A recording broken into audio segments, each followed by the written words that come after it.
ਦੇਣ ਜੋਗਾ ਕਰ ਲੈਣ ਜੋਗਾ ਨਾ ਕਰ ਇੰਡੀਆ ਚ ਮੇਰਾ ਪਿਓ ਮੇਰਾ ਪਿਓ ਦਾ ਮਾਲਕ ਸੀ।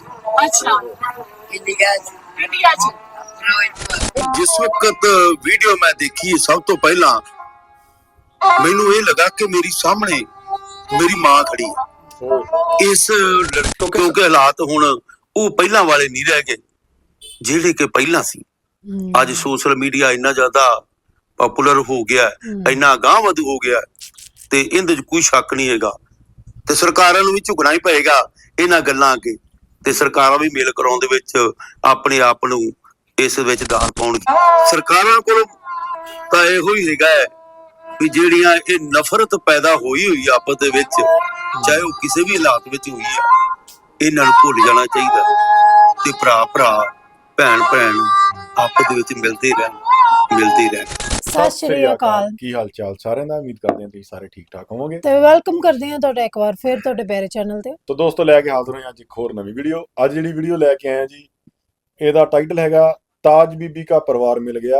ਸੋ ਇਹ ਤਾਜ ਬੀਬੀ ਕੌਣ ਨੇ? ਬੀਬੀ ਇੱਕ ਪਾਕਿਸਤਾਨ ਦੇ ਕੋਈ ਆਪਣੇ ਯੂਟਿਊਬਰ ਨੇ ਬਹੁਤ ਵੱਡੇ, ਉਹਨਾਂ ਨੇ ਇੱਕ ਵੀਡੀਓ ਉਹਨਾਂ ਦੀ ਪਾਈ ਸੀਗੀ, ਬੀਬੀ ਜੀ ਰੁਮਾਲ ਵੇਚ ਰਹੇ ਸੀਗੇ ਪਾਕਿਸਤਾਨ 'ਚ। ਉਹਨਾਂ ਨੇ ਫਿਰ ਆਪਣੀ ਸਟੋਰੀ ਦੱਸੀ। ਬੀਬੀ ਜੀ ਵੀਡੀਓ 'ਚ ਕਹਿ ਰਹੇ ਨੇ ਕਿ ਮੇਰਾ ਜਿਹੜਾ ਪਿਓ ਸੀਗਾ ਉਹ ਮੁਰੱਬਿਆਂ ਦਾ ਮਾਲਕ ਸੀ, ਅਸੀਂ ਉੱਥੋਂ ਉੱਜੜ ਕੇ ਇੱਧਰ ਆ ਗਏ ਆ। ਸੋ ਇਦਾਂ ਗੱਲਾਂ ਬਾਤਾਂ ਕਰਦੇ ਕਰਦੇ ਜਦੋਂ ਉਹਨਾਂ ਨੇ ਜ਼ਿਕਰ ਕੀਤਾ ਕਿ ਚੜ੍ਹਦੇ ਪੰਜਾਬ 'ਚ ਮੇਰਾ ਇੱਕ ਵੀਰ ਆ ਜਿਹਦੀ ਮੈਂ ਤਲਾਸ਼ ਕਰ ਰਹੀ ਹਾਂ, ਅਜੇ ਤੱਕ ਮੈਨੂੰ ਮਿਲ ਨਹੀਂ ਰਿਹਾ, ਉਹ ਜ਼ਿੰਦਾ ਆ। ਉਹ ਹੌਲੀ ਹੌਲੀ ਉਹ ਵੀਡੀਓ ਜਿੱਦਾਂ ਕਿ ਚੜ੍ਹਦੇ ਪੰਜਾਬ ਦੇ ਲੋਕਾਂ ਦੇ ਹੱਥ ਲੱਗੀ। ਜਿਸ ਪਿੰਡ 'ਚ ਉਹਨਾਂ ਦਾ ਭਰਾ ਹੁੰਦਾ ਆ, ਉਸ ਪਿੰਡ ਦੇ ਵਿੱਚ ਨੌਜਵਾਨਾਂ ਨੇ ਵੀਡੀਓ ਵੇਖੀ ਤੇ ਉਹਨਾਂ ਦੇ ਪਰਿਵਾਰ ਨੂੰ ਦਿਖਾਈ ਵੀ ਇਹ ਦੇਖੋ, ਇਹ ਤੁਹਾਡੇ ਮਤਲਬ ਕਿ ਬਜ਼ੁਰਗਾਂ ਦਾ ਨਾਮ ਲੈ ਰਹੀ ਆ। ਸੋ ਉੱਥੋਂ ਹੁੰਦੇ ਹੁੰਦੇ ਫਿਰ ਉਹਨਾਂ ਦਾ ਜਿਹੜਾ ਪਤਾ ਲੱਗਦਾ ਹੈ ਕਿ ਉਹਨਾਂ ਦਾ ਵੀਰ ਜਿਹੜਾ ਉਹ ਜ਼ਿੰਦਾ ਆ।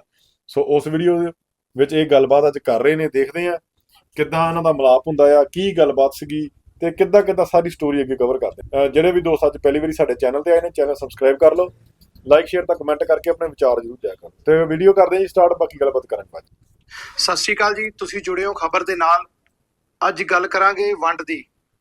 ਵੰਡ ਹਿੰਦੁਸਤਾਨ ਤੇ ਪਾਕਿਸਤਾਨ ਦੀ, ਭਾਰਤ ਅਤੇ ਪਾਕਿਸਤਾਨ ਦੀ ਜਦੋਂ ਵੰਡ ਹੋਈ 1947 ਦੇ ਵਿੱਚ, ਉਦੋਂ ਕੱਲੀ ਜ਼ਮੀਨ ਤੇ ਲਕੀਰ ਨਹੀਂ ਖਿੱਚੀ ਗਈ। ਉਦੋਂ ਕਈ ਪਰਿਵਾਰ ਵੀ ਜਿਹੜੇ ਹੈਗੇ ਸੀਗੇ, ਉਹ ਕਈ ਇੱਧਰ ਰਹਿ ਗਏ ਤੇ ਕਈ ਜਿਹੜੇ ਉਧਰ ਲੀਰੋ ਪਾਰ, ਜਿਹਨੂੰ ਆਪਾਂ ਕਹਿ ਸਕਦੇ ਆ ਪਾਰਲੇ ਜਿਹੜਾ ਪੰਜਾਬ ਆ, ਲਹਿੰਦਾ ਪੰਜਾਬ ਆ, ਉਧਰਲੇ ਪਾਸੇ ਜਿਹੜੇ ਹੈਗੇ ਆ ਉਹ ਵੀ ਰਹਿ ਗਏ। ਇਹੋ ਜਿਹੀ ਇੱਕ ਵੀਡੀਓ ਪਿਛਲੇ ਦਿਨੀ ਸੋਸ਼ਲ ਮੀਡੀਆ ਤੇ ਵਾਇਰਲ ਹੋਈ, ਜਿੱਥੇ ਤੁਸੀਂ ਦੇਖੀ ਹੋਣੀ ਆ, ਇੱਕ ਬਹੁਤ ਹੀ ਬਿਰਧ ਬਜ਼ੁਰਗ ਔਰਤ ਰੁਮਾਲ ਵੇਚ ਰਹੀ ਹੈ ਅਤੇ ਇੱਕ ਮੁਸਲਮਾਨ ਬੀਬੀ ਜੀ ਦੇ ਮਾਸਕ ਲੱਗਾ ਹੋਇਆ, ਉਹ ਗੱਡੀ ਦੇ ਵਿੱਚੋਂ ਉਹਦੇ ਸਾਰੇ ਰੁਮਾਲ ਲੈ ਲੈਂਦੀ ਆ ਤੇ ਉਹਨੂੰ ਪੈਸੇ ਦਿੰਦੀ ਆ ਤੇ ਉਹ ਬੀਬੀ ਜਿਹੜੀ ਆ ਉਹਦਾ ਮੱਥਾ ਚੁੰਮ ਕੇ ਉਹਨੂੰ ਦੁਆਵਾਂ ਦਿੰਦੀ ਆ ਤੇ ਨਾਲ ਭਾਵਕ ਹੋ ਕੇ ਇਹ ਕਹਿੰਦੀ ਹੈ ਕਿ ਰੱਬ ਦੇਣ ਵਾਲਾ ਕਰੇ, ਲੈਣ ਵਾਲਾ ਨਾ ਕਰੇ। ਬੀਬੀ ਕਰਦੀ ਹੈ। ਹੁਣ ਉਸ ਬੀਬੀ ਨੇ ਉਸ ਵੀਡੀਓ ਦੇ ਵਿੱਚ ਇੱਕ ਇਹ ਵੀ ਗੱਲ ਬੋਲੀ ਸੀ ਕਿ ਮੇਰਾ ਜਿਹੜਾ ਬਾਪ ਆ ਜਾਂ ਦਾਦਾ ਹੈ, ਉਹ ਜਿਹੜਾ ਚੜ੍ਹਦਾ ਪੰਜਾਬ ਆ ਸਾਡਾ, ਇੰਡੀਆ ਦੀ ਉਹਨੇ ਗੱਲ, ਇੰਡੀਆ ਸ਼ਬਦ ਬੋਲਿਆ ਕਿ ਉਦੋਂ ਉਸ ਪਾਸੇ ਜਿਹੜਾ ਮੇਰਾ ਦਾਦਾ ਹੈ ਉਹ ਮੁਰੱਬਿਆਂ ਦੇ ਮਾਲਕ ਸੀਗੇ। ਉਹਨੇ ਜ਼ਿਕਰ ਕੀਤਾ ਫਿਰੋਜ਼ਪੁਰ ਦਾ, ਫਿਰੋਜ਼ਪੁਰ ਜਿਹੜਾ ਕਿ ਬਿਲਕੁਲ ਸਰਹੱਦ ਦੇ ਨਾਲ ਹੈ। ਤਾਂ ਇਹ ਸੁਭਾਵਿਕ ਹੀ ਸੀ ਕਿ ਫਿਰੋਜ਼ਪੁਰ ਲੋਕਾਂ ਦੇ, ਜਿਹੜੇ ਫਿਰੋਜ਼ਪੁਰ ਦੇ ਲੋਕ ਸੀ, ਉਹਨਾਂ ਦੇ ਵਿੱਚ ਇਸ ਗੱਲ ਦਾ ਜ਼ਿਕਰ ਹੋਣਾ ਜ਼ਰੂਰੀ ਸੀਗਾ ਕਿ ਉਹ ਬੇਬੇ ਆਖਿਰ ਕਿਹਨਾਂ ਦੀ ਕੁੜੀ ਹੈ ਜਿਹੜੀ ਪਾਕਿਸਤਾਨ ਚਲੀ ਗਈ। ਤੇ ਉਹਨੇ ਇਹ ਗੱਲ ਕਿਉਂ ਕਹੀ ਕਿ ਮੇਰਾ ਬਾਪ ਉਧਰ ਮੁਰੱਬਿਆਂ ਦਾ ਮਾਲਕ ਸੀ? ਜੇ ਮੁਰੱਬਿਆਂ ਦਾ ਮਾਲਕ ਸੀ ਤਾਂ ਉਧਰ ਮੰਗਦੀ ਕਿਉਂ ਫਿਰਦੀ ਹੈ? ਅੱਲਾ ਦੇਣ ਜੋਗਾ ਕਰ ਲੈਣ ਜੋਗਾ ਨਾ ਕਰ ਇੰਡੀਆ ਚ ਮੇਰਾ ਪਿਓ ਮੇਰਾ ਪਿਓ ਦਾ ਮਾਲਕ ਸੀ। ਅੱਛਾ ਇੰਡੀਆ ਚ ਫਿਰੋਜ਼ਪੁਰ। ਉਸ ਗੱਲ ਦੇ ਉੱਤੇ ਪੜਚੋਲ ਕਰਦਿਆਂ ਜਿਹੜਾ ਹੈਗਾ ਸਾਡੇ ਇੱਕ ਦੋਸਤ ਦੇ ਦਲਜੀਤ ਸਿੰਘ ਪਿੰਡ ਮਹਾਲਮ ਤੋਂ, ਉਹਨਾਂ ਨੇ ਜਿਹੜਾ ਇਸ ਗੱਲ ਦਾ ਕਾਫੀ ਡੂੰਘੀ ਖੋਜ ਕੀਤੀ ਆ। ਪਾਕਿਸਤਾਨ ਚ ਉਸ ਬੀਬੀ ਨਾਲ ਵੀ ਜ਼ਿਕਰ ਕੀਤਾ, ਗੱਲਬਾਤ ਕੀਤੀ ਹੈ, ਕਿਉਂਕਿ ਪਾਕਿਸਤਾਨ ਗਏ ਸੀ। ਦਲਜੀਤ, ਪਹਿਲਾਂ ਮੈਂ ਤੁਹਾਡੇ ਨਾਲ ਤੱਕ ਹੀ ਆਵਾਂਗਾ, ਗੱਲਬਾਤ ਕਰਦੇ ਹਾਂ। ਕੀ ਤੁਸੀਂ ਉਸ ਬੀਬੀ ਨੂੰ ਮਿਲੇ ਹੋ? ਜੀ, ਮੈਨੂੰ ਜਿਹੜਾ ਨਵੰਬਰ ਦੇ ਵਿੱਚ ਜਾਣ ਦਾ ਮੌਕਾ ਮਿਲਿਆ ਤੇ ਜ਼ਾਹਿਰ ਹੈ ਕਿ ਜਿਵੇਂ ਤੁਸੀਂ ਗੱਲ ਕੀਤੀ ਹੈ ਕਿ ਹਰ ਇੱਕ ਬੰਦਾ ਆਪਣੀ ਜ਼ਮੀਨ ਦੇ ਨਾਲ ਜੁੜਿਆ ਹੁੰਦਾ, ਇੱਕ ਮੁਹੱਬਤ ਹੁੰਦੀ ਆ, ਇੱਕ ਪ੍ਰੇਮ ਹੁੰਦਾ ਨਾ। ਜਦੋਂ ਉਹਨੇ ਵੀਡੀਓ ਦੇ ਵਿੱਚ ਫਿਰੋਜ਼ਪੁਰ ਦਾ ਨਾਮ ਲਿਆ ਤੇ ਮੈਨੂੰ ਜਾਣ ਦਾ ਮੌਕਾ ਮਿਲਿਆ ਤੇ ਮੈਂ ਸੋਚਿਆ ਯਾਰ ਕਿਉਂ ਨਾ ਬੀਬੀ ਨੂੰ ਮਿਲਿਆ ਜਾਵੇ। ਬਿਲਕੁਲ। ਤਾਂ ਮੇਰੇ ਦੋਸਤ ਸੀ ਉਧਰ, ਮੈਂ ਜਾ ਕੇ ਉਹਨਾਂ ਨੂੰ ਪਹਿਲਾਂ ਕਾਲ ਲਾਈ ਕਿ ਆ ਵੀਡੀਓ ਕਹਿੰਦੇ ਅਸੀਂ ਵੀ ਦੇਖੀ ਆ। ਮੈਂ ਕਹਿੰਦਾ ਪਤਾ ਕਰੋ ਬੀਬੀ ਕਿੱਥੇ ਆ, ਆਪਾਂ ਮਿਲਣਾ ਉਹਨਾਂ ਨੂੰ। ਕਹਿੰਦਾ ਬੜਾ ਮੁਸ਼ਕਲ ਆ ਕਿਉਂਕਿ ਉਹਨੂੰ ਕਿਸੇ ਜਗ੍ਹਾ ਦਾ ਨਾਮ ਨਹੀਂ ਲਿਆ ਸੀ ਵਿੱਚ। ਹੋਇਆ ਕਿ ਕਹਿੰਦਾ ਫਿਰ ਵੀ ਆਪਾਂ ਟਰਾਈ ਕਰਦੇ ਆ, ਜਿਹੜੀ ਪਿੱਛੇ ਬਿਲਡਿੰਗਾਂ ਆ ਰਹੀਆਂ ਉਹਨੂੰ ਵੇਖ ਕੇ ਲੱਭਣ ਦੀ ਕੋਸ਼ਿਸ਼ ਕਰਦੇ ਆ। 3-4 ਦਿਨਾਂ ਬਾਅਦ ਮੈਨੂੰ ਉਹਨਾਂ ਦੇ ਕਾਲ ਆਇਆ, ਮੈਂ ਵੀ ਲਾਹੌਰ ਵਿੱਚ ਸੀ।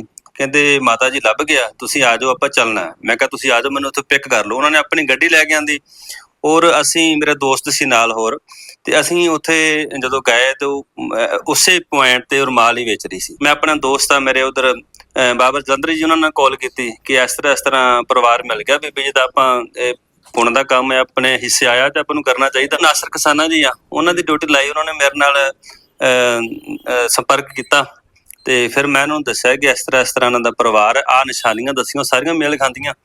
ਤੇ ਉਹਨਾਂ ਨੇ ਫਿਰ ਲਾਹੌਰ ਜਾ ਕੇ ਉਹਨਾਂ ਦੇ ਨਾਲ ਗੱਲਬਾਤ ਕੀ, ਉਹਨਾਂ ਦੇ ਘਰ ਵਿੱਚ ਗਏ, ਘਰ ਲੱਭਿਆ ਤੇ ਉਹ ਜਿਹੜੀਆਂ ਫਿਰ ਜਿਹੜਾ ਅੱਜ ਜਰੀਆ ਬਣਿਆ ਇਹਨਾਂ ਦੀ ਮੁਲਾਕਾਤ ਕਰਾਉਣ ਦਾ, ਉਹ ਗੱਲਬਾਤ ਅੱਗੇ ਵਧੀ ਤੇ ਵੱਧਦੇ ਅੱਜ ਜਿਹੜਾ ਪਰਿਵਾਰ ਨੂੰ ਦੇਖ ਲਓ ਰੱਬ ਕਿੱਦਾਂ ਜਰੀਆ ਬਣਾਉਂਦਾ ਹੈ ਹਨਾ। ਇੱਕ ਸਿੰਪਲ ਜੀ ਵੀਡੀਓ ਜਿੱਦਾਂ ਸ਼ੂਟ ਕੀਤੀ ਉਹਨਾਂ ਨੇ, ਜਿਹੜੇ ਯੂਟਿਊਬਰ ਸੀ ਉਧਰ YouTuber। ਰਹਿੰਦੇ ਪੰਜਾਬ 'ਚ, ਤੇ ਉਹ ਉਹਨਾਂ ਨੇ ਆਪਣੇ ਵਾਸਤੇ ਉਧਰ ਵੈਸੇ ਵੀਡੀਓ ਬਣਾ ਰਹੇ ਵੀ ਮੈਂ ਬਜ਼ੁਰਗ ਬੀਬੀ ਜਿਹੜੀ ਰੁਮਾਲ ਵੇਚ ਰਹੀ ਸੀਗੀ, ਮੈਂ ਸਾਰੇ ਰੁਮਾਲ ਲੈ ਕੇ ਫਿਰ ਵੀ ਉਹਨਾਂ ਨੂੰ 1000-2000 ਕਿੰਨੇ ਪੈਸੇ ਦਿੱਤੇ ਵੀ ਤੁਸੀਂ ਆਪਣਾ ਜਾਓ ਘਰ, ਮਦਦ ਕੀਤੀ, ਜਾਓ ਘਰ ਆਪਣਾ ਆਰਾਮ ਕਰੋ ਤੇ ਆਪਣਾ ਰੋਟੀ ਪਾਣੀ ਖਾਓ ਜਾ ਕੇ, ਵੀ ਆਪਣਾ ਟਾਈਮ ਸੇਵ ਹੁੰਦਾ। ਉਹਨਾਂ ਨੇ ਕੋਈ ਮਤਲਬ ਗੱਲ ਨਹੀਂ ਕੀਤੀ ਕਿ ਮੇਰਾ ਇੰਡੀਆ ਪਰਿਵਾਰ ਮੈਂ ਲੱਭਣਾ ਚਾਹੁੰਦੀ, ਉਹਨਾਂ ਨੇ ਵੈਸੇ ਹੀ ਮੂੰਹ ਚ ਨਿਕਲ ਗਿਆ, ਭਾਵੁਕ ਹੋ ਗਏ ਕਿ ਮੈਂ ਮੰਗਣਾ ਨਹੀਂ ਚਾਹਦੀ, ਅਸੀਂ ਪਿੱਛੋਂ ਬੜੇ ਅਮੀਰ ਸੀ, ਮਰੱਬੇ ਵਾਲੇ ਮੇਰੇ ਦਾਦੇ ਪੜਦਾਦੇ ਨੇ, ਤੇ ਉਹ ਨਿੱਕੀ ਜਿਹੀ 2 ਸ਼ਬਦ ਨਿਕਲੇ ਨੇ ਤੇ ਰੱਬ ਨੇ ਕਿੱਦਾਂ ਉਹਨਾਂ ਦੀ ਮਿਲਾਪ ਹੋ ਗਿਆ। ਵੀਡੀਓ ਕਾਨਫਰੰਸ ਰਾਹੀਂ ਗੱਲਬਾਤ ਹੋਈ ਆ। ਜਿਹੜੀਆਂ ਨਿਸ਼ਾਨੀਆਂ ਦੱਸੀਆਂ ਅੱਜ ਮੈਂ ਵੀ ਦੇਖਿਆ ਵੀਡੀਓ ਦੇ ਵਿੱਚ, ਉਹਨਾਂ ਨਿਸ਼ਾਨੀਆਂ ਤੋਂ ਲੱਗਦਾ ਹੈ ਕਿ ਵਾਕਈ ਉਹੀ ਇਹਨਾਂ ਦੀ ਭੈਣ ਆ। ਬਿਲਕੁਲ ਜੀ, ਅਸੀਂ ਇਸੇ ਚੀਜ਼ ਨੂੰ ਸਰਚ ਕਰ ਰਹੇ ਸੀ 3-4 ਦਿਨਾਂ ਤੋਂ। ਜਿਹੜੇ ਮੇਰੇ ਦੋਸਤ ਆ ਉਹਨਾਂ ਨੇ ਤਕਰੀਬਨ ਉਧਰ 500 ਪਰਿਵਾਰ ਹੁਣ ਤੱਕ ਜਿਹੜੇ ਉਹ ਮਿਲਾ ਚੁੱਕੇ ਆ, ਵਿਛੜੇ ਹੋਏ 47 ਤੋਂ ਜਾਂ ਉਸ ਤੋਂ ਬਾਅਦ ਦੇ ਵਿਛੜੇ ਹੋਏ ਆ। ਉਹਨਾਂ ਦੇ ਨਾਲ ਕਾਉਂਸਲਿੰਗ ਕੀਤੀ ਤੇ ਮੇਰੇ ਨਾਲ ਸੰਪਰਕ ਵਿੱਚ ਸੀ, ਡਿਸਕਸ ਸੀ। ਜੋ ਇਹਨਾਂ ਦੇ ਪਰਿਵਾਰ ਨੇ ਨਿਸ਼ਾਨੀਆਂ ਦੱਸੀਆਂ ਤੇ ਜੋ ਉਹਨਾਂ ਦੀਆਂ ਨਿਸ਼ਾਨੀਆਂ ਸੀ ਉਹ ਸੇਮ ਮੇਲ ਖਾ ਰਹੀਆਂ। ਹੁਣ ਗੱਲ ਫਿਰੋਜ਼ਪੁਰ ਦੀ ਕਰਦੇ ਆ, ਕਿਉਂਕਿ ਤਾਜ ਬੀਬੀ ਜਿਹੜੀ ਹੈਗੀ ਲਾਹੌਰ ਦੇ ਵਿੱਚ, ਜਦੋਂ ਉਹਨੇ ਆਪਦਾ ਨਾਂ ਦੱਸਿਆ, ਮੁਰੱਬਿਆਂ ਦੀ ਗੱਲ ਕੀਤੀ, ਉਸ ਔਰਤ ਨੇ ਜਿਹੜੀ ਚੰਗੀ ਉੱਥੋਂ ਆਪਾਂ ਕਹਿ ਸਕਦੇ ਮੁਸਲਮਾਨ ਪਰਿਵਾਰ ਦੀ ਬੀਬੀ ਸੀਗੀ, ਜਿਹਨੇ ਉਹਨੂੰ ਜਿਹੜੇ ਹੈਗਾ ਪੈਸੇ ਦਿੱਤੇ, ਡੋਨੇਸ਼ਨ ਦਿੱਤੀ ਹੈ, ਤੇ ਫਿਰ ਵੀ ਕਿਹਾ ਕਿ ਅਸੀਂ ਮਦਦ ਕਰਾਂਗੇ। ਚੰਗੇ ਲੋਕ ਵੀ ਹਰ ਜਗ੍ਹਾ ਹੁੰਦੇ ਨੇ, ਉਹ ਸਾਡੇ ਕੋਲ ਵੀ ਨੇ ਤੇ ਉੱਥੇ ਵੀ ਨੇ, ਮਾੜੇ ਵੀ ਸਾਡੇ ਕੋਲ ਨੇ ਤੇ ਉੱਥੇ ਵੀ ਬੈਠੇ ਨੇ। ਹੁਣ ਸਾਡੇ ਨਾਲ ਉਹ ਪਰਿਵਾਰ, ਜਿਹੜੇ ਪਰਿਵਾਰ ਦੀ ਉਹ ਬੀਬੀ ਹੈ, ਅਜੇ ਤੱਕ ਜਿਹੜਾ ਹੈਗਾ ਉਹ 100% ਸ਼ੋਰ ਜਿਹੜਾ ਉਹ ਨਾ ਤਾਂ ਮੈਂ ਹੋਇਆ, ਨਾ ਦਲਜੀਤ ਹੈ, ਨਾ ਇਹ ਪਰਿਵਾਰ, ਪਰ ਜਿਹੜੇ ਸਿੰਪਟਮ ਆਪਾਂ ਕਹਿ ਸਕਦੇ ਹਾਂ, ਜਿਹੜੀਆਂ ਗੱਲਾਂ ਬਾਤਾਂ ਰਲੀਆਂ ਨੇ, ਉਹ ਗੱਲਾਂ ਬਾਤਾਂ ਇਸੇ ਪਰਿਵਾਰ ਦੇ ਨਾਲ ਰਲੀਆਂ, ਸਾਰੇ ਮੰਨਦੇ ਆ। ਸਰਦਾਰ ਗੁਰਮੀਤ ਸਿੰਘ ਜਿਹੜੇ ਤਾਜ ਬੀਬੀ ਦੇ ਭਰਾ ਲੱਗਦੇ ਕਹਿ ਸਕਦੇ ਆ, ਜੇ ਉਹ ਵਾਕਈ ਜਿਹੜਾ ਹੈਗਾ DNA ਇਹਨਾਂ ਦਾ ਰਲਦਾ ਹੈ ਤਾਂ ਉਹ ਇਹਦੇ ਤਾਜ ਬੀਬੀ ਦੇ ਭਰਾ ਨੇ। ਸਰਦਾਰ ਗੁਰਮੀਤ ਸਿੰਘ ਜੀ, ਸਤਿ ਸ੍ਰੀ ਅਕਾਲ ਸਾਡੇ ਚੈਨਲ। ਸਤਿ ਸ੍ਰੀ ਅਕਾਲ ਜੀ, ਸਤਿ ਸ੍ਰੀ ਅਕਾਲ, ਬਹੁਤ ਬਹੁਤ ਧੰਨਵਾਦ ਜੀ, ਤੁਸੀਂ ਸਾਡੇ ਆਇਓ। ਸਾਡਾ ਮਤਲਬ ਇਹ ਹੈ ਵੀ ਕਿ DNA ਤੱਕ ਵੀ ਇਹਨਾਂ ਨੇ ਆਪਣਾ ਇੱਕ ਦੂਜੇ ਦਾ ਚੈੱਕ ਕਰਾ ਕੇ ਉਹਨੂੰ ਰਿਪੋਰਟ ਲੈ ਕੇ ਮੈਚ ਕਰਨਗੇ। ਜੇ ਮੈਚ ਹੁੰਦਾ ਤਾਂ ਫਿਰ ਵਾਕਈ ਉਹ ਭਰਾ ਨਿਕਲਦੇ ਨੇ, ਕਿਉਂਕਿ ਭੈਣ ਭਰਾ ਨਿਕਲਦੇ ਨੇ, ਕਿਉਂਕਿ ਜਿਹੜਾ DNA ਨਾ ਉਹ ਖਾਨਦਾਨ ਦਾ ਦਾਦਿਆਂ ਪੜਦਾਦਿਆਂ ਤੱਕ ਵੀ ਕੱਢ ਦਿੰਦਾ ਵੀ ਇਹਨਾਂ ਦੇ ਲਿੰਕ ਹੈਗਾ ਵਿੱਚ। ਤੇ ਦੇਖੋ ਅੱਗੇ ਤੱਕ ਪਤਾ ਲੱਗੂ ਕੀ ਗੱਲਬਾਤ। ਹਾਂਜੀ, ਜਿਹੜੀ ਗੱਲ ਇਹ ਹੋਈ ਆ ਪਾਕਿਸਤਾਨ ਦੇ ਵਿੱਚ, ਉਹ ਬੀਬੀ ਤਾਜ ਬੀਬੀ ਜਿਹੜੀ ਤੁਸੀਂ ਵੀਡੀਓ ਦੇਖੀ, ਤੁਹਾਡੇ ਫੋਨ 'ਚ ਵੀ ਮੈਂ ਦੇਖੀ ਆ, ਕਿਵੇਂ ਲੱਗਦਾ ਕਿ ਤੁਹਾਡੀ ਵਾਕਈ ਭੈਣ ਹੋ ਸਕਦੀ? ਪਹਿਲਾਂ ਤਾਂ ਆਪਾਂ ਇਸੇ ਗੱਲ ਤੇ ਜ਼ਿਕਰ। ਇਹ ਜਿਸ ਵਕਤ ਵੀਡੀਓ ਮੈਂ ਦੇਖੀ, ਸਭ ਤੋਂ ਪਹਿਲਾਂ ਮੈਨੂੰ ਇਹ ਲੱਗਾ ਕਿ ਮੇਰੀ ਸਾਹਮਣੇ ਮੇਰੀ ਮਾਂ ਖੜੀ ਹੈ। ਇਸ ਲੜਕੀ ਦੀ ਸ਼ਕਲ, ਜੋ ਇਸ ਮਾਤਾ ਦੀ ਜਿਹੜੀ ਤਾਜ ਬੀਬੀ ਹੈ, ਸੇਮ ਸ਼ਕਲ ਮੇਰੀ ਮਾਤਾ ਨਾਲ ਮਿਲਦੀ ਸੀ। ਮੈਨੂੰ ਉਸ ਟਾਈਮ ਵੇਖਦਿਆਂ ਨਾਲ ਹੀ ਪਹਿਲੇ ਵਕਤ ਇਹ ਮਹਿਸੂਸ ਹੋਇਆ ਕਿ ਇਹ ਮੇਰੀ ਭੈਣ ਹੈ, ਜਿਹੜੀ ਕਿ 1966 ਦੇ ਵਿੱਚ ਇੱਥੋਂ ਸਾਡੇ ਕੋਲ ਗੁੰਮ ਹੋ ਗਈ ਸੀ। ਇੱਥੋਂ ਕੀ ਵਾਕਿਆ ਬਣਿਆ, ਕੀ ਨਹੀਂ ਬਣਿਆ, ਸਾਡੇ ਖੂਹ ਤੋਂ ਇਹ ਚਲੇ ਗਏ। ਔਰ ਉਸ ਤੋਂ ਬਾਅਦ ਅਸੀਂ ਇਹਦੀ ਬਹੁਤ ਭਾਲ ਕੀਤੀ, ਪਰ ਸਾਨੂੰ ਇਹ ਮਿਲੇ ਨਹੀਂ। ਇਹ ਸਾਡੇ ਖੂਹ ਤੋਂ ਵਿਛੜੇ ਸੀਗੇ, ਬਾਗ ਤੋਂ ਵਿਛੜੇ ਸੀਗੇ, ਉਹ ਚੀਜ਼ਾਂ ਦੱਸਦੇ ਰਹੇ। ਉਸ ਤੋਂ ਬਾਅਦ ਮੈਂ ਥੋੜਾ ਜਿਹਾ, ਜਦੋਂ ਇਹਨਾਂ ਨੇ ਇੱਕ ਵਾਰੀ ਪਹਿਲਾਂ ਵੀ ਜ਼ਿਕਰ ਕੀਤਾ ਸੀਗਾ ਸਾਨੂੰ ਮਿਲਣ ਦਾ, ਉਹ ਸਾਡੇ ਕੋਲ ਵੀ ਥੋੜਾ ਜਿਹਾ ਆਇਆ ਸੀਗਾ, ਲੇਕਿਨ ਉਹ ਨਹੀਂ ਹੋ ਸਕਿਆ। ਉਸ ਤੋਂ ਉਪਰੰਤ ਮੈਨੂੰ ਇਹ ਪੁੱਛਿਆ ਗਿਆ ਸੀਗਾ ਵੀ ਇਹਦੀ ਨਿਸ਼ਾਨੀ ਖਾਸ, ਸਾਡੀ ਭੈਣ ਦੀ ਨਿਸ਼ਾਨੀ ਸੀ। ਜਿਸ ਵਕਤ ਉਹ ਛੋਟੀ ਸੀ, ਸਾਡੇ ਨਲਕੇ ਦੀ ਹੱਥੀ ਨੇ ਬੈਕ ਮਾਰਿਆ ਸੀਗਾ, ਉਸ ਵਕਤ ਉਹਦੇ ਭਰਵੱਟਿਆਂ 'ਚ ਉਹ ਵੱਜਿਆ ਸੀ, ਹੱਥੀ ਵੱਜੀ ਸੀ, ਨਿਸ਼ਾਨ ਪੈ ਗਿਆ ਸੀਗਾ। ਮੈਂ ਖੁਦ ਆਪਣੀ ਭੈਣ ਦੀਆਂ ਪੱਟੀਆਂ ਕਰਵਾਉਂਦਾ ਰਿਹਾ। ਜਦੋਂ ਇਹਨਾਂ ਨੂੰ ਮੈਂ ਮਿਲਣ ਵਾਸਤੇ ਕਿਹਾ, ਮੈਨੂੰ ਲੱਗਾ ਮੇਰੀ ਭੈਣ ਹੈ, ਤੇ ਮੈਂ ਇਹ ਨਿਸ਼ਾਨ ਵੇਖਿਆ ਗਿਆ, ਇਹਨਾਂ ਨੇ ਨਿਸ਼ਾਨ ਵੀ ਸਾਨੂੰ ਦਿੱਤੇ। ਸੈਕੰਡਲੀ ਜਿਹੜਾ ਇਹ ਡਾਇਲੌਗ ਬੋਲਦੀ ਹੈ, ਰੱਬ ਦੇਣ ਵਾਲਾ ਕਰੇ, ਲੈਣ ਵਾਲਾ ਨਾ ਕਰੇ, ਇਹ ਡਾਇਲੌਗ ਜਾਂ ਇਹ ਲਫ਼ਜ਼ ਸਾਡੀ ਮਾਤਾ ਬੋਲਦੀ ਸੀ। ਔਰ ਉਸ ਤੋਂ ਬਾਅਦ ਅੱਜ ਉਸ ਦੀਆਂ ਦੋਵੇਂ ਧੀਆਂ ਜਿਹੜੀਆਂ ਸਾਡੀਆਂ ਮੇਰੀਆਂ ਭੈਣਾਂ ਨੇ, ਜਿਹੜੀਆਂ ਮੇਰੇ ਕੋਲ ਰਹਿੰਦੀਆਂ ਇੱਥੇ ਸਾਡੇ, ਤੇ ਉਹ ਵੀ ਇਹੋ ਬੋਲਦੀਆਂ ਨੇ, ਰੱਬ ਦੇਣ ਵਾਲਾ ਕਰੇ, ਲੈਣ ਵਾਲਾ ਨਾ ਕਰੇ। ਇਹਨਾਂ ਗੱਲਾਂ ਕਰਕੇ ਮੈਨੂੰ ਇਹ ਮਹਿਸੂਸ ਹੋਇਆ ਕਿ ਇਹ ਵਾਕਿਆ ਹੀ ਮੇਰੀ ਭੈਣ ਹੈ। ਹੋਈ ਹੈ ਗੁੰਮ ਕਿਹੜੇ ਸੰਨ ਚ ਹੋਈ ਸੀ? ਇਹ ਹੋਈ ਜੇ 1966 ਦੇ ਵਿੱਚ। 65 ਦੇ ਵਿੱਚ ਮੇਰੇ ਵੱਡੇ ਭਰਾ ਦਾ ਵਿਆਹ ਹੋਇਆ ਔਰ 66 ਦੇ ਵਿੱਚ ਇਹ ਗੁੰਮ ਹੋਈ। ਪੱਕਾ ਮੈਨੂੰ ਇਸ ਚੀਜ਼ ਦਾ ਪਤਾ। ਤੁਸੀਂ ਉਦੋਂ ਭਾਲ ਕੀਤੀ ਫਿਰ? ਬਹੁਤ ਜ਼ਿਆਦਾ ਭਾਲ ਕੀਤੀ ਅਸੀਂ। ਇਸ ਦੀ ਗੁੰਮਸ਼ੁਦਾ ਦੀ ਰਿਪੋਰਟ, ਮੈਂ ਤਾਂ ਉਦੋਂ ਛੋਟਾ ਸੀਗਾ, ਲੇਕਿਨ ਸਾਡੇ ਫਾਦਰ ਸਾਹਿਬ ਨੇ ਥਾਣੇ 'ਚ ਵੀ ਰਿਪੋਰਟ ਕਰਵਾਈ ਸੀ। ਤੁਹਾਡੀ ਵੀ ਉਹਨਾਂ ਨਾਲ ਗੱਲਬਾਤ ਹੋਈ ਹੈ? ਕਿੰਨੀ ਕੁ ਗੱਲਬਾਤ ਹੋਈ ਸੀ ਉਹ, ਜੇ ਸਾਡੇ ਨਾਲ ਜ਼ਿਕਰ ਕਰੋ ਤਾਂ? ਹਾਂਜੀ, ਸਾਡੀ ਥੋੜੀ ਇੱਕ ਦਿਨ ਉਹਨਾਂ ਦੀ ਗੱਲ ਹੋਈ ਸੀ, ਥੋੜਾ ਟਾਈਮ, ਤੇ ਉਹ ਕਹਿ ਰਹੇ ਸੀ ਵੀ ਵੀਰ ਜੀ ਸਲਾਮਾ ਇੱਕ ਵੀ ਜਿਵੇਂ ਉਹਨਾਂ ਨੇ ਉਧਰ ਦਾ ਵੀ ਬੋਲਿਆ ਤੇ ਇਹਨਾਂ ਨੇ ਵੀ ਕਿਹਾ, ਤੇ ਫਿਰ ਕਹਿੰਦੀ ਵੀਰ ਜੀ ਵੀ ਭਰਜਾਈ ਦਾ ਕੀ ਹਾਲ ਹੈ? ਤੇ ਫਿਰ ਇਹਨਾਂ ਨੇ ਮੈਨੂੰ ਆਵਾਜ਼ ਮਾਰੀ ਸਰਦਾਰ ਜੀ ਨੇ। ਮੈਂ ਆਈ ਤੇ ਮੈਂ ਕਿਹਾ ਭੈਣ ਜੀ ਸਤਿ ਸ੍ਰੀ ਅਕਾਲ, ਤੇ ਕਹਿੰਦੇ ਸਤਿ ਸ੍ਰੀ ਅਕਾਲ। ਤੇ ਉਦੋਂ ਵੀ ਸਾਨੂੰ ਐਂ ਹੀ ਮਹਿਸੂਸ ਹੋ ਰਿਹਾ ਵੀ ਬਿਲਕੁਲ ਵੀ ਇਹ ਸਾਡੇ ਹੀ ਆ, ਸਾਡੇ ਭੈਣ ਜੀ ਆ। ਤੇ ਕਹਿ ਰਹੇ ਸੀ ਮੈਂ ਸਾਡੀ ਹਾਲਾਤ ਬਹੁਤ ਮਾੜੇ ਆ, ਤੁਹਾਡੀ ਭੈਣ ਦੀ ਹਾਲਾਤ ਬਹੁਤ ਮਾੜੇ ਆ, ਤੁਸੀਂ ਸਾਡੀ ਮਦਦ ਕਰੋ। ਤੇ ਮੈਂ ਤੁਹਾਡੀ ਭੈਣ ਗਰੀਬਣੀ ਹੈ, ਮੈਂ ਅੱਲਾ ਅੱਗੇ ਤੁਹਾਡੀਆਂ ਦੁਆਵਾਂ ਕਰਨੀਆਂ। ਅਸੀਂ ਕਹਿ ਰਹੇ ਵੀ ਤੁਸੀਂ ਗਰੀਬਣੀ ਨਾ ਕਹੋ, ਗਰੀਬਣੀ ਨਾ ਕਹੋ, ਤੇ ਅਸੀਂ ਬਹੁਤ ਛੇਤੀ ਤੁਹਾਡੇ ਕੋਲ ਆਵਾਂਗੇ, ਤੁਹਾਡੇ ਭਰਾ ਤੁਹਾਡੇ ਕੋਲ ਆਣਗੇ, ਤੁਹਾਡੀ ਜਿੰਨੀ ਵੀ ਮਦਦ ਹੋ ਸਕੇ ਅਸੀਂ ਕਰਾਂਗੇ। ਫਿਰ ਤੁਸੀਂ ਕਿਹਦੇ ਨਾਲ ਗੱਲ ਕੀਤੀ? ਅੱਗੇ ਗੱਲ ਵਧੀ ਕਿਵੇਂ? ਇਹ ਗੱਲ ਜਿਹੜੀ ਹੈਗੀ ਆ, ਮੈਂ ਆਪਣੇ ਵੱਡੇ ਭਰਾ ਨਾਲ ਸਭ ਤੋਂ ਪਹਿਲਾਂ ਕੀਤੀ। ਮੇਰੇ ਵੱਡੇ ਭਰਾ ਨੇ ਵੀਡੀਓ ਵੇਖਦਿਆਂ ਨਾਲ ਇਹ ਗੱਲ ਕਹਿ ਦਿੱਤੀ ਕਿ ਗੁਰਮੀਤ ਸਿੰਘ ਇਹ ਆਪਣੀ ਭੈਣ ਹੈ। ਪਰ ਸਾਡੀਆਂ ਭੈਣਾਂ ਨੇ, ਜਦੋਂ ਮੈਂ ਭੈਣਾਂ ਨੂੰ ਵੀਡੀਓ ਇਹ ਦਿਖਾਈ, ਭੈਣਾਂ ਕਹਿੰਦੀਆਂ ਕਿ ਇਹ ਵੇਖਣ ਦੇ ਵਿੱਚ ਬਹੁਤ ਬਜ਼ੁਰਗ ਲੱਗਦੀ ਆ ਔਰ ਇਹਨੇ ਆਪਣੀ ਭੈਣ ਨਹੀਂ ਹੋ ਸਕਦੀ। ਉਸ ਤੋਂ ਬਾਅਦ ਸਾਡੇ ਜਿਹੜੇ ਭਾਣਜੇ ਆ ਜਾਂ ਭਾਣਜੀਆਂ, ਉਹਨਾਂ ਸਾਰੇ ਪਰਿਵਾਰ ਨੇ ਬਹਿ ਕੇ ਇਹ ਗੱਲ ਕੀਤੀ ਕਿ ਮਾਤਾ ਜਾਂ ਜਿਵੇਂ ਜਿਵੇਂ ਉਹਨਾਂ ਦੀ ਰਿਸ਼ਤੇਦਾਰੀ ਸੀਗੀ ਉਵੇਂ ਉਹਨਾਂ ਨੂੰ ਸੰਬੋਧਨ ਕਰਕੇ ਕਿ ਇਹ ਦੇਖੋ ਕਿ ਇਹ ਕਿੰਨੀਆਂ ਮੁਸੀਬਤਾਂ ਵਿੱਚੋਂ ਲੰਘੀ ਹੋਵੇਗੀ ਤਾਜ ਬੀਬੀ, ਜਿਹਨੂੰ ਆਪਾਂ ਮਾਸੀ ਸਮਝ ਰਹੇ ਹਾਂ ਜਾਂ ਭੈਣ ਸਮਝ ਰਹੇ ਹਾਂ, ਕਿੰਨੀਆਂ ਮੁਸੀਬਤਾਂ ਵਿੱਚੋਂ ਲੰਘੀ ਹੋਵੇਗੀ। ਤੇ ਜਿਹੜੀ ਇਹ ਬੰਦਾ ਮਨੁੱਖ ਜਿਹੜਾ ਇੰਨੀਆਂ ਮੁਸੀਬਤਾਂ ਵਿੱਚੋਂ ਲੰਘਦਾ ਹੈ, ਚੰਗੀ ਖੁਰਾਕ ਵੀ ਨਹੀਂ ਹੈ ਗਰੀਬੀ ਚ, ਖਾਣਾ ਪੀਣਾ ਵੀ ਉਹਦਾ ਉਹੋ ਜਿਹਾ ਹੋਇਆ, ਰਹਿਣਾ ਸਹਿਣਾ ਵੀ ਉਹੋ ਜਿਹਾ ਹੋਇਆ, ਔਰ ਸਿਰ ਤੇ ਛੱਤ ਵੀ ਨਹੀਂ ਹੈਗੀ, ਉਹ ਜਿਹੜਾ ਹੈਗਾ ਉਸਦਾ ਬੁੱਢਾ ਹੋ ਜਾਣਾ ਇੱਕ ਸੁਭਾਵਿਕ ਜਿਹਾ। ਇਸ ਕਰਕੇ ਇਹ ਆਪਣੀ ਭੈਣ ਹੋ ਸਕਦੀ ਹੈ। ਤੁਸੀਂ ਇਹ ਜਿਹੜਾ ਹੈਗਾ, ਜਿਹਨੂੰ ਕਿ ਸ਼ਕਲ ਤੋਂ ਦੇਖ ਰਹੇ ਹੋ ਜਾਂ ਝੁਰੜੀਆਂ ਤੋਂ ਦੇਖ ਰਹੇ ਹੋ ਕਿ ਇਹ ਬੁੱਢੀ ਆ, ਇੰਨੀ ਉਮਰ ਦੀ ਨਹੀਂ ਲੱਗਦੀ। ਜਦੋਂ ਸਾਡਾ ਗੱਲ ਹੋ ਰਹੀ ਸੀ ਤੇ ਇਹ ਤਾਜ ਬੀਬੀ, ਜਿਹਨੂੰ ਕਿ ਅਸੀਂ ਆਪਣੀ ਭੈਣ ਸਮਝ ਰਹੇ ਹਾਂ, ਕਹਿੰਦੀ ਵੀਰੇ ਤੁਸੀਂ ਤਾਂ ਪਾਕਿਸਤਾਨ ਪਰਤੇ ਹੀ ਨਹੀਂ, ਮੈਂ ਤਾਂ ਤੁਹਾਡੀ ਵੇਟ ਹੀ ਕਰੀ ਜਾਨੀ ਆ ਜਾਂ ਇੰਤਜ਼ਾਰ ਕਰਦੀ ਰਹੀ।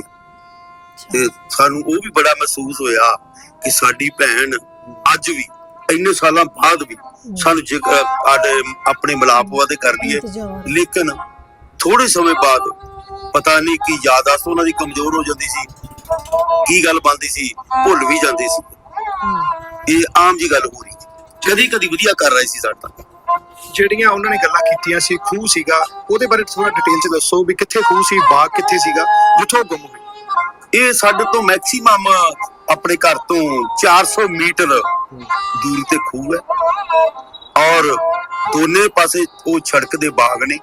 ਉੱਥੋਂ ਨਾਲ ਹੀ ਉੱਥੇ ਲੱਗੀ ਹੋਈ ਸੀ ਟਾਹਲੀ ਸੀਗੀ, ਟਾਹਲੀ ਦੇ ਥੱਲੇ ਉਸ ਟਾਈਮ ਤੇ ਬੈਠਣ ਵਾਸਤੇ ਇੱਕ ਚੌਂਕੀ ਜੀ ਬਣੀ ਹੋਈ ਸੀਗੀ, ਜਿੱਥੇ ਆਮ ਲੋਕ ਰਾਹੀ ਬਹਿ ਜਾਂਦੇ ਸੀ, ਹਵਾ ਠੰਡੀ ਠੰਡੀ ਆਉਂਦੀ ਸੀ ਤੇ ਨਾਲ ਕੋਲ ਪਾਣੀ ਪੀਣ ਨੂੰ ਵੀ ਠੰਡਾ ਵਧੀਆ ਸਾਫ਼ ਸੁਥਰਾ ਮਿਲਦਾ ਸੀਗਾ।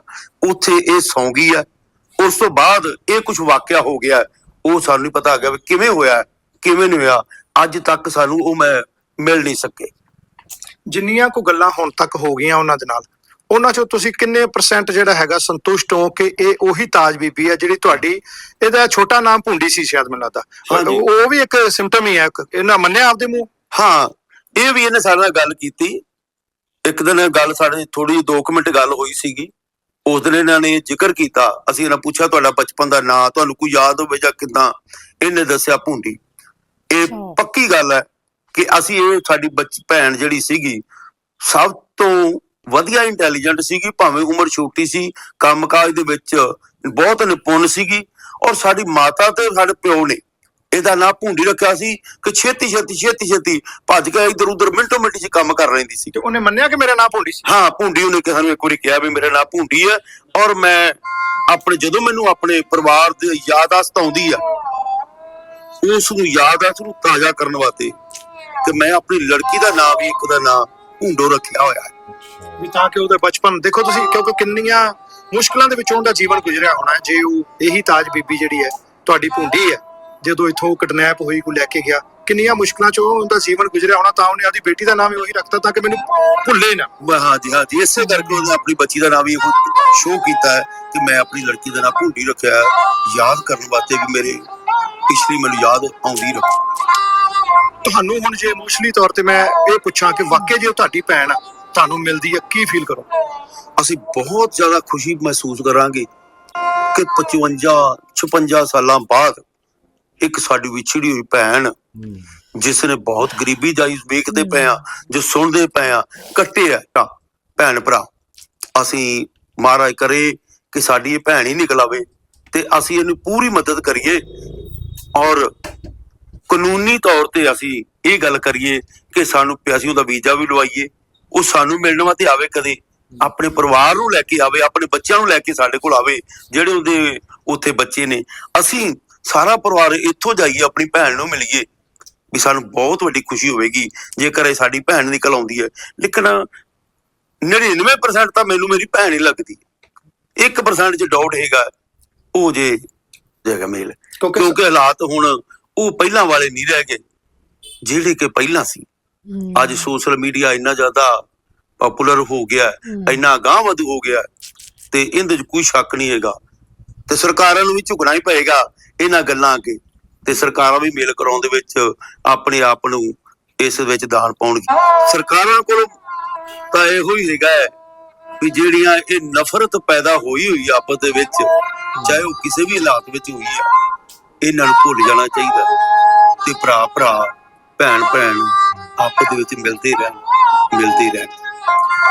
ਬਹੁਤ ਖੂਬ, ਬਿਲਕੁਲ ਬਹੁਤ ਸੋਹਣੇ ਜਿਹੜੇ ਹੈਗੇ ਸ਼ਬਦ ਸਰਦਾਰ ਗੁਰਮੀਤ ਸਿੰਘ ਹੁਣਾਂ ਨੇ ਰੱਖੇ ਆ ਕਿ ਜਿਹੜੀਆਂ ਸਰਹੱਦਾਂ ਦੇ ਆਰ ਪਾਰ ਜਿਹੜੀਆਂ ਦੂਰੀਆਂ ਵਧੀਆਂ ਹੋਈਆਂ ਉਹ ਘਟਣੀਆਂ ਚਾਹੀਦੀਆਂ, ਜਿਹਦੇ ਵਿੱਚ ਸਾਡੀਆਂ ਸਰਕਾਰਾਂ ਯੋਗਦਾਨ ਪਾਉਣ, ਸਾਡੇ ਚੰਗੇ ਲੋਕ ਯੋਗਦਾਨ ਪਾਉਣ, ਚਾਹੇ ਉਹ ਇੱਧਰ ਬੈਠੇ ਚੜ੍ਹਦੇ ਪੰਜਾਬ 'ਚ, ਚਾਹੇ ਉਹ ਲਹਿੰਦੇ ਪੰਜਾਬ 'ਚ ਬੈਠੇ ਆ, ਕਿਉਂਕਿ ਸਾਡੀ ਬੋਲੀ ਇੱਕ ਆ, ਸਾਡਾ ਰਹਿਣ ਸਹਿਣ ਇੱਕ ਆ, ਸਾਡਾ ਖਾਣ ਪੀਣ ਇੱਕ ਆ।